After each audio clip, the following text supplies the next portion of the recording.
Hello guys, నా పేరు వంశీ. నేను తెలుగు జాబ్ అప్డేట్స్ అనేవి చెప్తుంటానండి. ఈరోజు మనం ఏం చెప్పబోతున్నాం అంటే సెంట్రల్ బ్యాంక్ ఆఫ్ ఇండియా నుండి కొన్ని 3000 పోస్టుల వరకు అప్రెంటిస్షిప్ అనేది రిలీజ్ చేసింది. ఇది మనకి ఎవరు అప్లై చేసుకోవచ్చు అనేది నేను ఇప్పుడు స్టెప్ బై స్టెప్ అనేది ఎక్స్ప్లెయిన్ చేస్తుంటాను. ఓకే, ఫస్ట్ ఆఫ్ ఆల్ దీని యొక్క ఆన్లైన్ స్టార్టింగ్ డేట్ ఎప్పుడు అనేసి అంటే opening date for online registration 21/2/2024. Okay, closing date ఎప్పుడు అనేసి అంటే 6/3 6వ తేదీ 3వ నెల 2024 అనేది మనకి క్లోజింగ్ డేట్ అండి. ఎగ్జామ్ ఎప్పుడు అవుతుందంటే మనకి 10వ తారీఖే ఎగ్జామ్ అనేది జరిగిపోద్ది. ఓకే, నెక్స్ట్ ఇది వేకెన్సీస్ అనేది 3000 ఉంటాయి. మనకి ఎలిజిబిలిటీ ఏంటంటే ఎనీ డిగ్రీ అనేది మనం చేస్తుంటే దీనికి ఎలిజిబుల్ అండి. ఏ డిగ్రీ కంప్లీట్ చేసిన వాళ్ళైనా ఈ పోస్టులకి వాళ్ళు ఎలిజిబుల్. నెక్స్ట్ ఏజ్ లిమిట్ అనేది పర్టికులర్గా 18 ఇయర్స్ కంప్లీట్ అయి ఉండాలండి. వాళ్ళు 18 ఇయర్స్ అనేది కంప్లీట్ అయి ఉండాలి. Educational qualification candidate should have complete and have passing certificate for their graduation after 31/3/2020. Registration process ఎలాగనేసి అంటే మనకి రిజిస్ట్రేషన్ కావాలంటే నేను అవన్నీ మళ్ళీ ఎక్స్ప్లెయిన్ చేస్తానండి. అవి మీకు అప్లికేషన్ ప్రాసెస్ కావాలని చెప్తే నేను మళ్ళీ అప్లికేషన్ వీడియో అనేది పోస్ట్ చేస్తాను. ఓకే, సెలక్షన్ ప్రాసెస్ ఏంటంటే ఇవి మనకి 2 స్టేజెస్ ఉంటాయండి. ఏంటంటే ఫస్ట్ ఎగ్జామ్ ఉంటుంది. ఎగ్జామ్ మనకు కండక్ట్ చేస్తారు. నెక్స్ట్ ఇంటర్వ్యూ అనేది ఉంటుంది. ఇంటర్వ్యూ అనేది మనకి ఎలా ఉంటుందంటే ఫస్ట్ మనకి ఎగ్జామ్ అయిపోయిన తర్వాత మనకి బ్రాంచ్ నుండి మనకి పోస్ట్ నుండి ఒక ఇది వస్తుందండి. అది తీసుకొని మన దగ్గరలో ఉన్న సెంట్రల్ బ్యాంక్కి వెళ్ళి అక్కడ మనకి ఇంటర్వ్యూ జరుగుతుందండి ఆ రోజు. ఓకే, మీ ఒరిజినల్ డాక్యుమెంట్స్ అవన్నీ తీసుకువెళ్ళాలి. ఓకే, రిజర్వేషన్ కేటగిరీ ఎస్సీ వాళ్ళు, ఎస్టీ వాళ్ళు, ఓబీసీ వాళ్ళు, ఈడబ్ల్యూఎస్ వాళ్ళు, పీడబ్ల్యూబీడీ వాళ్ళు అందరూ ఎలిజిబుల్. పీడబ్ల్యూబీడీ అనేసి అంటే ఏంటంటే ఫిజికల్లీ హ్యాండిక్యాప్డ్ ఉన్న వాళ్ళు కూడా ఈ పోస్ట్కి అనేది ఎలిజిబుల్. కాంట్రాక్ట్ ఆఫ్ అప్రెంటిస్షిప్ ఎన్ని మంత్స్ అంటే 12 మంత్స్ అంటే 1 ఇయర్ అండి. అప్రెంటిస్షిప్ అనేది 1 ఇయర్ ఉంటుంది. ఓకే, స్టైఫండ్ అనేది మనకి 15,000 ఇస్తారండి. ఎక్కడైనా సరే మీరు ఏ బ్రాంచ్లో చేసినా సరే మనకి 15,000 స్టైఫండ్ ప్లస్ అలవెన్సెస్ అనేవి ఉండొచ్చు, ఉండకపోవచ్చు, మనం చెప్పలేం. నెక్స్ట్ ఎగ్జామినేషన్ ఏజ్ రిలాక్సేషన్ మనం చూసుకుంటే ఎస్సీ వాళ్ళకి, ఎస్టీ వాళ్ళకి 5 ఇయర్స్ ఉందండి. ఓబీసీ వాళ్ళకి 3 ఇయర్స్, పీడబ్ల్యూబీడీ వాళ్ళకి 10 ఇయర్స్ వరకు. Person affected by 1984 riots by 5 years. Widows కానీ, డైవోర్స్డ్ కానీ, సెపరేట్ అయిన వాళ్ళు కానీ వాళ్ళు కూడా ఎవరైనా మ్యారేజ్ చేసుకోని వాళ్ళు ఉంటే కానీ వాళ్ళు కూడా ఎలిజిబుల్ అండి.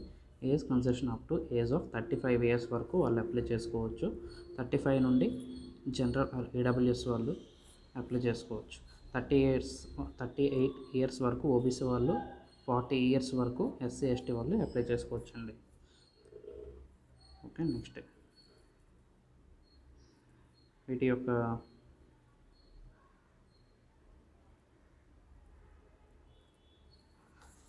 అప్లికేషన్ ఫీజు మనం చూసుకుంటే పీడబ్ల్యూబీడీ వాళ్ళకి, హ్యాండిక్యాప్డ్ వాళ్ళకి 400 ఉంటుందండి. ప్లస్ జిఎస్టీ అనేది మనకు 20 రూపీస్ యాడ్ అవ్వచ్చు, లేకపోతే లేదు.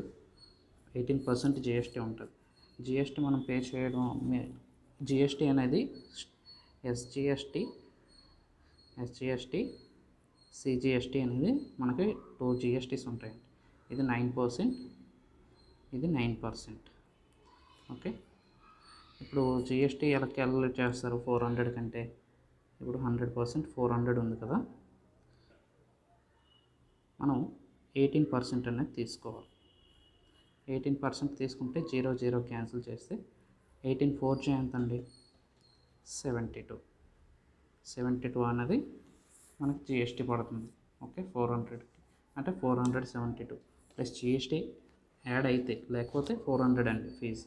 ఓకే, నెక్స్ట్ ఎస్సీ ఎస్టీ వాళ్ళకి, ఉమెన్స్కి, ఈడబ్ల్యూఎస్కి వాళ్ళకి 600.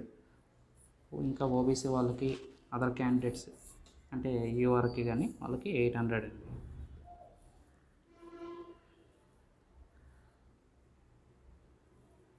అప్లికేషన్ ప్రాసెస్ అనేది మీకు కావాలంటే చెప్పండి, నేను అప్పుడు అది మళ్ళీ అప్లికేషన్ ప్రాసెస్ అనేది చేసి మీకు వీడియో అనేది పోస్ట్ చేస్తుంటాను. Okay, all candidates who meet the qualifying cutoff marks will receive invitation from BFSI SSC to appear the interview at nearest Central Bank of India's regional office along with their original documents as specified in the invitation letter. Invitation letter అనేది మీకు send చేస్తుందండి. ఒకవేళ మీకు exam అనేది qualify అయ్యి ఉంటే invitation letter అనేది central bank వాళ్ళు బ్యాంక్ త్రూ పోస్ట్ త్రూ మనకి పోస్ట్ చేస్తారు. అది మనం తీసుకొని మన నియరెస్ట్ సెంట్రల్ బ్యాంక్ దగ్గరికి వెళ్ళి ఆ ఇంటర్వ్యూ అనేది కంప్లీట్ చేయాలండి. మన ఒరిజినల్ సర్టిఫికేట్స్ అన్నీ మొత్తం తీసుకెళ్ళాలి.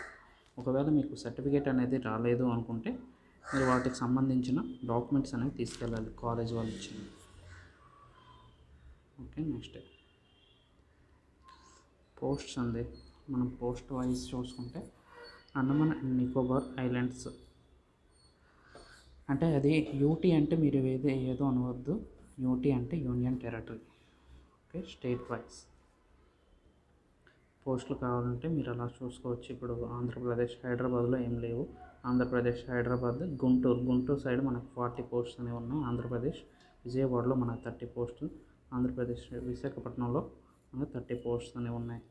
మనకు తెలుగు వాళ్ళ కోసం నేను చూస్తున్నాను. ఓకే, అంతే అండి. మన తెలుగు వాళ్ళ దగ్గరలో అయితే అవే ఉన్నాయి. మీకు కావాలంటే మీరు ఎక్కడ అప్లై చేస్తారు అన్నది మీరు అక్కడే జాబ్ అనేది చేయాలి. ఓకే, ఇప్పుడు కేరళలో మన తెలుగు వాళ్ళు కేరళలో అప్లై చేశారు అనేసి అంటే కేరళకి వెళ్ళి జాబ్ అనేది మనం చేయాలండి. ఓకే, అంతే అండి. ఇది ప్రాసెస్ అయితే అంతే. మీకు అప్లికేషన్ వీడియో కావాలంటే చెప్పండి, నేను అది అప్లికేషన్ వీడియో ఎలా చేయాలన్నది పోస్ట్ చేస్తాను. నెక్స్ట్ ఏంటంటే ఆన్లైన్ అండ్ ఆఫ్లైన్ కూడా చేయొచ్చు అప్లికేషన్ అనేది. మీరు ఆన్లైన్ చేయాలి అనుకుంటే నాకు చెప్పండి, నేను అప్లికేషన్ వీడియో అనేది పోస్ట్ చేస్తుంటాను. మీరు ఆఫ్లైన్ కావాలంటే నేను ఈ పీడిఎఫ్ అనేది డిస్క్రిప్షన్లో షేర్ చేస్తాను. మీరు డౌన్లోడ్ చేసుకోండి, లింక్ పెడతాను, డౌన్లోడ్ చేసుకొని మీరు జెరాక్స్ తీసుకొని మీరు అటాచ్ చేసుకొని పోస్ట్ చేయండి. Okay, thanks for watching. Please do like and subscribe. Thank you.